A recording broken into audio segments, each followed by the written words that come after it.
Goeiedag beste kijkers en luisteraars van Cultuur TV. Welkom bij een nieuwe aflevering van Nieuws van de Dag.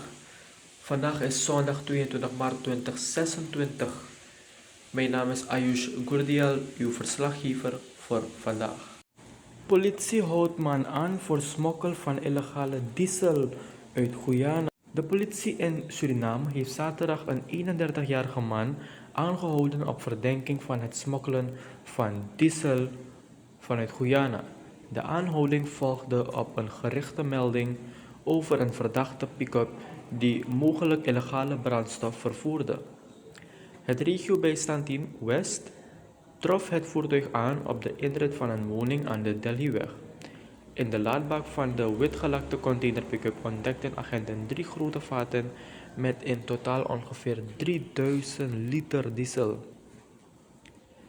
De bestuurder, geïdentificeerd als NS, verklaarde ondernemer te zijn. Volgens de politie gaf hij toe dat de diesel illegaal vanuit Guyana was ingevoerd en bestemd was voor opslag in zijn bedrijf. De bewoonster van het pand verklaarde dat de verdachte haar had gevraagd het voertuig tijdelijk op haar erf te parkeren vanwege motorproblemen. Camerabeelden van de woning zijn veiliggesteld en worden meegenomen in het onderzoek. De verdachte is na zijn aanhouding overgedragen aan de recherche van Regio West en voorgeleid aan een hulpofficier van justitie. De pick-up, de vaten diesel en een mobiele telefoon zijn in beslag genomen. Het voertuig is weggesleept en overgebracht naar het politiebureau Quarantijn. De politie zet het onderzoek voort en sluit meerdere aanhoudingen niet uit. De zaak benadrukt volgens de autoriteiten de aanhoudende problematiek rond illegale brandstofhandel in het westen van Suriname. Suriname zet in op vroegtijdige waarschuwingen voor rampen.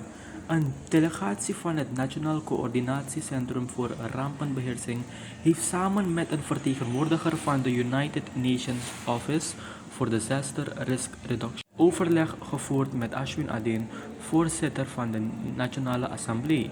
De ontmoeting vond plaats op woensdag 18 maart 2026 en stond in het teken van het zogeheten Early Warnings for All Initiative en de uitdagingen op beleidsniveau rond rampenbeheersing in Suriname. Tijdens het gesprek benadrukte de NCCR-delegatie bestaande uit kolonel Jerry Slijngaard en Dulcie Duurham het belang van een wettelijke basis voor het coördinatiecentrum. Volgens hen is die noodzakelijk om de organisatie structureel te versterken. Adin sprak zijn steun uit voor het vraagstuk en gaf aan het onder de aandacht te zullen brengen om de benodigde institutionele ondersteuning te realiseren. Daarnaast werd het belang benadrukt van een robuust en effectief multi-hazard early warning system dat de gehele bevolking moet bereiken. Volgens Adin moet zo'n systeem zich richten op onder meer klimaat- en watergerelateerde risico's, zodat de samenleving beter voorbereid is op rampen. De UNDRR werd tijdens het overleg vertegenwoordigd door Gillian Bab.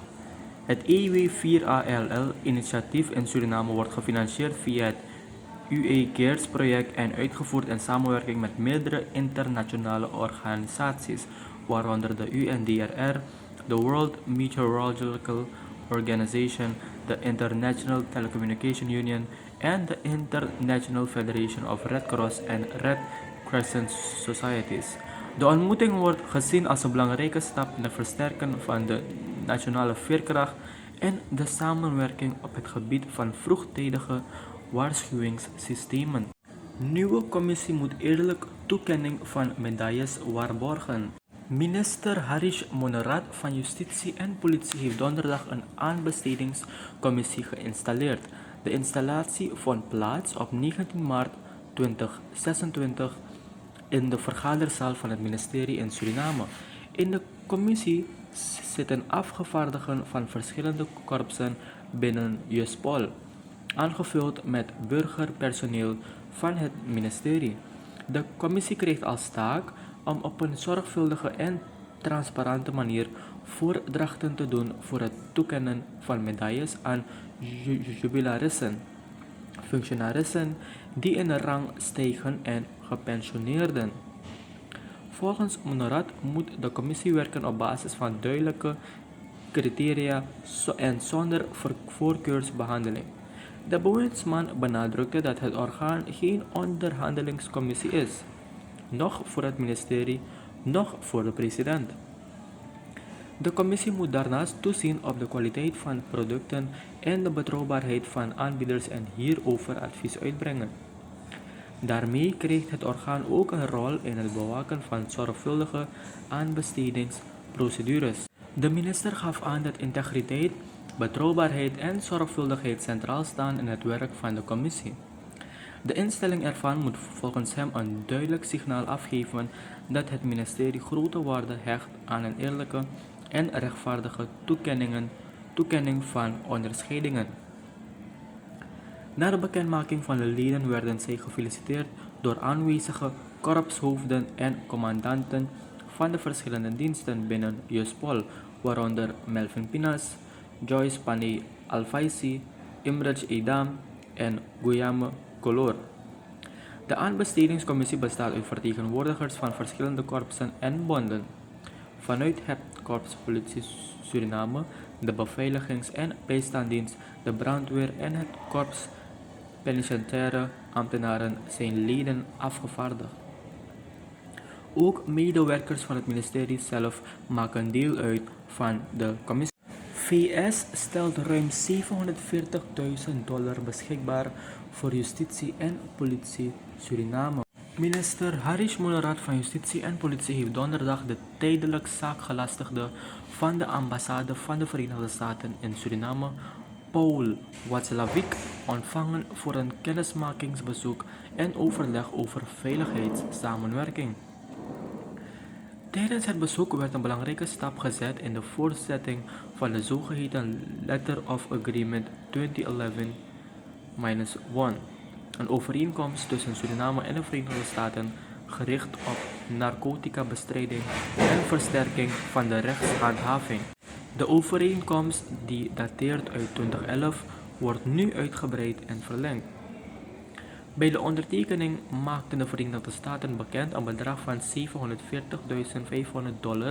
beschikbaar te stellen aan het ministerie. Daarnaast volgt in april 2026 nog een formele overhandiging van $250.000 aan extra middelen. Volgens beide partijen is de financiële steun bedoeld om de capaciteit van politie en andere veiligheidsdiensten te versterken. Ook moet het bijdragen aan betere aanpak van georganiseerde criminaliteit en drugshandel. Tijdens het overleg spraken Monorat en Waclavik onder meer over de druk op de politie, de resocialisatie van gedetineerden en de noodzaak om korpsen verder te professionaliseren. De samenwerking richt zich niet alleen op handhaving, maar ook op structurele verbetering binnen het justitiële systeem. Bij het bezoek waren vertegenwoordigers van beide landen aanwezig, namens de Amerikaanse ambassade onder andere beleidsmedewerkers en veiligheidsspecialisten, terwijl vanuit Suriname verschillende leidinggevenden van politie- en veiligheidsdiensten deelnamen aan gesprekken. Met de verlenging van de overeenkomst willen Suriname en de Verenigde Staten hun samenwerking op het gebied van veiligheid verder intensiveren. Beide landen benadrukken het belang van gezamenlijke inzet tegen grensoverschrijdende criminaliteit en de verdere professionalisering van de veiligheidssector. Hooglandrijst moet voedselvoorziening en export versterken. De ministeries van Regionale Ontwikkeling en Landbouw, Veeteelt en Visserij hebben zaterdag het startsein gegeven voor het eerste pilotproject voor hooglandrijst in Bokiegrong. Met het initiatief willen de ministeries de basis leggen voor toekomstige grootschalige productie. Daarbij ligt de focus op voedselvoorziening, economische ontwikkeling en op termijn ook export. De zogenaamde groundbreakingsceremonie vond plaats in het Senaya Kutu Wosu.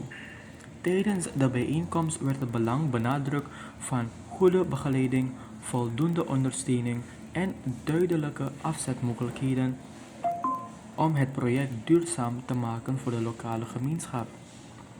Volgens minister Michaela Huur moet het project zo worden ontwikkeld dat het op lange termijn bijdraagt aan de behoeften van de gemeenschap. Zij benadrukte dat de agrarische sector versterkt moet worden, mede met het oog op de verwachte groei van de olie- en gassector in Suriname. Landbouw moet volgens haar een belangrijke pijler blijven binnen de nationale ontwikkeling. Het pilotproject wordt de komende 3 jaar begeleid door hooglandreiskundige Nicolas Pinas en zijn team. Daarna is het bedoeling dat het beheer wordt overgedragen aan een lokale organisatie. Na de toespraken bezochten ministers, traditionele gezagsdragers en districtcommissaris Humphrey Jaru de projectlocatie aan de weg naar Pusugrunu. Daar werd met een graafmachine een korte demonstratie gegeven bij het schoonmaken van het terrein. Eerder deze week voerden RO en LVV al overleg over samenwerking op het gebied van hooglandrijs en pluimvee. Het project in Pokigrong is de eerste concrete uitwerking daarvan. Volgens de ministeries zullen naast Pokigrong ook in 4 andere gebieden pilotprojecten voor hooglandrijs worden opgezet. Tieners in Albina gewaarschuwd na gewelddadige bendegevechten. De districtsleiding van Albina heeft een groep tienerjongens streng gewaarschuwd vanwege hun betrokkenheid bij gewelddadig gedrag in de omgeving. Volgens de autoriteiten gaat het om jongeren die zich in bendes hebben georganiseerd en met elkaar op de vuist zijn gegaan, waarbij mogelijk ook wapens zijn gebruikt. Bouva benadrukte: Surinaamse studenten in Cuba moeten keuze officieel doorgeven. Minister Melvin Bouva van Buitenlandse Zaken, Internationale Handel en Samenwerking stelt dat Surinaamse studenten in Cuba duidelijk moeten aangeven wat zij willen met betrekking tot hun studie en verblijf op het eiland. Volgens hem is via de Surinaamse ambassade afgesproken dat studenten zich officieel registreren om aan te geven wie wil terugkeren naar Suriname en wie ervoor kiest de studie voor te zetten. De reactie van de minister volgt op berichten dat Surinaamse studenten in Cuba graag zouden willen terugkeren vanwege de huidige situatie daar. Bouva zegt begrip te hebben voor de bezorgdheid onder de studenten, maar benadrukt dat de Surinaamse overheid heeft gewacht op een officiële terugkoppeling van de studenten zelf. NPS traint leden in Albina in gemeenschapsmobilisatie.